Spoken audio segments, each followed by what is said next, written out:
Today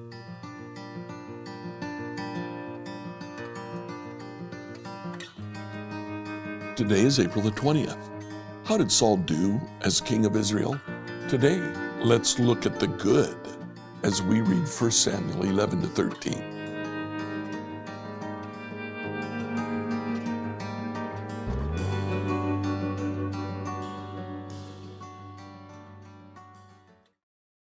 Saul has now been anointed as king over Israel. In chapter 11, when Israel comes to see Saul, telling him that the Ammonites are attacking, Saul is actually farming. He is still working the fields on his father's property. Saul understood who he was, but he also had that lack of self-esteem, so he doesn't separate himself as king. Well, what happens is that Saul takes the oxen that he was using to plow his field, splits them up into 12 pieces, sends a piece to every tribe of Israel, and says, if you don't come with soldiers to help fight against the Ammonites, I will go personally and do this to your oxen. So all Israel shows up, and Saul leads them in fighting against Ammon that day. They win. It's a great victory. At the end of that chapter, verses 12 and 13. Now the people exclaimed to Saul, now where are those men who said, why should Saul rule over us? Bring them here, and we will kill them. But Saul replied, no one will be executed today. The Lord has rescued Israel. So we see Saul's first actions are full of humility, grace, and forgiveness. Saul starts very positively. We do notice in chapter 13, verse 2, Saul selected 3,000 special troops from the army of Israel, sent the rest of the men home. When we started, Israel didn't have a standing army. Instead, they called the farmers to battle against their enemies. At the start of chapter 13, Saul creates a standing army. Apparently, about this time, he also creates a palace and moves into it. This is the beginning of the end for Saul. 1 Samuel 11 through 13, New Living Translation. 1 Samuel 11. About a month later, King Nahash of Ammon led his army against the Israelite town of Jabesh Gilead, but all the citizens of Jabesh asked for peace. Make a treaty with us, and we will be your servants, they pleaded. All right, Nahash said, but only on one condition. I will gouge out the right eye of every one of you as a disgrace to all Israel. Give us 7 days to send messengers throughout Israel, replied the elders of Jabesh. If no one comes to save us, we will agree to your terms. When the messengers came to Gibeah of Saul and told the people about their plight, everyone broke into tears. Saul had been plowing a field with his oxen, and when he returned to town, he asked, "What is the matter? Why is everyone crying?"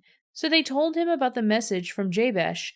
Then the Spirit of God came powerfully upon Saul, and he became very angry. He took 2 oxen and cut them into pieces and sent the messengers to carry them throughout Israel with this message. This is what will happen to the oxen of anyone who refuses to follow Saul and Samuel into battle. The Lord made the people afraid of Saul's anger, and all of them came out together as one. When Saul mobilized them at Bezek, he found that there were 300,000 men from Israel and 300,000 men from Judah. So Saul sent the messengers back to Jabesh Gilead to say, "We will rescue you by noontime tomorrow." There was great joy throughout the town when that message arrived. The men of Jabesh told their enemies, "Tomorrow we will come out to you, and you can do whatever you wish." But before dawn the next morning Saul arrived, having divided his army into 3 detachments. He launched a surprise attack against the Amorites and slaughtered them the whole morning. The remnant of their army was so badly scattered that no 2 of them were left together. Then the people exclaimed to Samuel, "Now where are these men who said, 'Why should Saul rule over us?' Bring them here and we will kill them." But Saul replied, "No one will be executed today, for today the Lord has rescued Israel." Then Samuel said to the people, "Come, let us all go to Gilgal to renew the kingdom." So they all went to Gilgal, and in a solemn ceremony before the Lord, they made Saul king. Then they offered peace offerings to the Lord, and Saul and all the Israelites were filled with joy. 1 Samuel 12. Then Saul addressed all Israel. "I have done as you asked, and given you a king. Your king is now your leader. I stand here before you, an old gray-haired man, and my sons serve you. I have served as your leader from the time I was a boy to this very day. Now testify against me in the presence of the Lord and before his anointed one. Whose ox or donkey have I stolen? Have I ever cheated any of you? Have I ever oppressed you? Have I ever taken a bribe or perverted justice? Tell me, and I will make right whatever I have done wrong." "No," they replied, "you have never cheated or oppressed us, and you have never taken a single bribe. The Lord and his anointed one are my witness today." Samuel declared, "That my hands are clean." "Yes, he is a witness," they replied. "It was the Lord who appointed Moses and Aaron," Samuel continued. "He brought your ancestors out of the land of Egypt. Now stand here quietly before the Lord as I remind you all the great things the Lord has done for you and your ancestors. When the Israelites were in Egypt and cried out to the Lord, he sent Moses and Aaron to rescue them from Egypt and to bring them into his land. But the people soon forgot about the Lord their God, so he handed them over to Sisera, the commander of Hazor's army, and also the Philistines and to the king of Moab who fought against them. Then they cried to the Lord again and confessed, 'We have sinned by turning away from the Lord and worshipping the images of Baal and Ashtaroth. But we will worship you and you alone if you will rescue us from our enemies.' Then the Lord sent Gideon, Bedan, Jephthah, and Samuel to save you, and you lived in safety. But when you were afraid of Nahash, the king of Ammon, you came to me and said that you wanted a king to reign over you, even though the Lord your God was already your king. All right, here is the king you have chosen. You asked for him, and the Lord has granted your request. Now, if you fear and worship the Lord and listen to his voice, and if you do not rebel against the Lord's commands, then both you and your king will show that you recognize the Lord as your God. But if you rebel against the Lord's commands and refuse to listen to him, then his hand will be as heavy upon you as it was upon your ancestors. Now stand here and see the great thing the Lord is about to do. You know that it does not rain at this time of the year during the wheat harvest. I will ask the Lord to send thunder and rain today. Then you will realize how wicked you have been in asking the Lord for a king." So Samuel called to the Lord, and the Lord sent thunder and rain that day, and all the people were terrified of the Lord and of Samuel. "Pray to the Lord your God for us, or we will die," they all said to Samuel. "For now we have added to our sin by asking for a king." "Do not be afraid," Samuel reassured them. "You have certainly done wrong, but make sure that you worship the Lord with all your heart, and don't turn your back on him. Don't go back to worshiping worthless idols that cannot help rescue you. They are totally useless. The Lord will not abandon his people because that would dishonor his great name, for it has pleased the Lord to make you his very own people. As for me, I will certainly not sin against the Lord by ending my prayers for you, and I will continue to teach you what is good and right. But be sure to fear the Lord and faithfully serve him. Think of all the wonderful things he has done for you, but if you continue to sin, you and your king will be swept away." 1 Samuel 13. Saul was 30 years old when he became king, and he reigned for 42 years. Saul selected 3,000 special troops from the army of Israel and sent the rest of the men home. He took 2,000 of the chosen men with him to Michmash and the hill country of Bethel. The other 1,000 went with Saul's son Jonathan to Gibeah in the land of Benjamin. Soon after this, Jonathan attacked and defeated the garrison of the Philistines at Gibeah. The news spread quickly among the Philistines, so Saul blew the ram's horn throughout the land, saying, "Hebrews, hear this! Rise up in revolt!" All Israel heard the news that Saul had destroyed the Philistine garrison at Gibeah, and that the Philistines now hated the Israelites more than ever. So the entire Israelite army was summoned to join Saul at Gilgal. The Philistines mustered a mighty army of 3,000 chariots, 6,000 charioteers, and as many warriors as the grains of sand on the seashore. They camped at Michmash, east of Bethaven.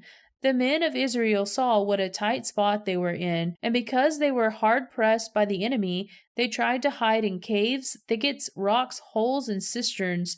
Some of them crossed the Jordan River and escaped into the land of Gad and Gilead. Meanwhile, Saul stayed at Gilgal, and his men were trembling with fear. Saul waited there 7 days for Samuel, as Samuel had instructed him earlier.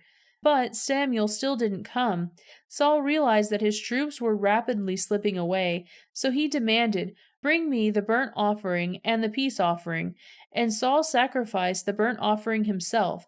Just as Saul was finishing the burnt offering, Samuel arrived. Saul went out to meet and welcome him, but Samuel said, "What is this you have done?" Saul replied, "I saw my men scattering from me, and you didn't arrive when you said you would, and the Philistines are at Michmash ready for battle. So I said, the Philistines are ready to march against us at Gilgal, and I haven't even asked for the Lord's help. So I felt compelled to offer the burnt offering myself before you came." "How foolish!" Samuel exclaimed. "You have not kept the command the Lord your God gave you. Had you kept it, the Lord would have established your kingdom over Israel forever. But now your kingdom must end, for the Lord has sought out a man after his own heart. The Lord has already appointed him to be the leader of his people, because you have not kept the Lord's command." Samuel then left Gilgal and went on his way, but the rest of the troops went with Saul to meet the army. They went up from Gilgal to Gibeah in the land of Benjamin. When Saul counted the men who were still with him, he found only 600 were left. Saul and Jonathan and the troops with them were staying at Gibeah in the land of Benjamin. The Philistines set up their camp in Michmash. 3 raiding parties soon left the camp of the Philistines. One went north toward Ophrah in the land of Shul, another went west to Beth-horon, and the third moved toward the border above the valley of Zeboim near the wilderness. There were no blacksmiths in the land of Israel in those days. The Philistines wouldn't allow them for fear they would make swords and spears for the Hebrews. So whenever the Israelites needed to sharpen their plowshares, picks, axes, or sickles, they had to take them to a Philistine blacksmith.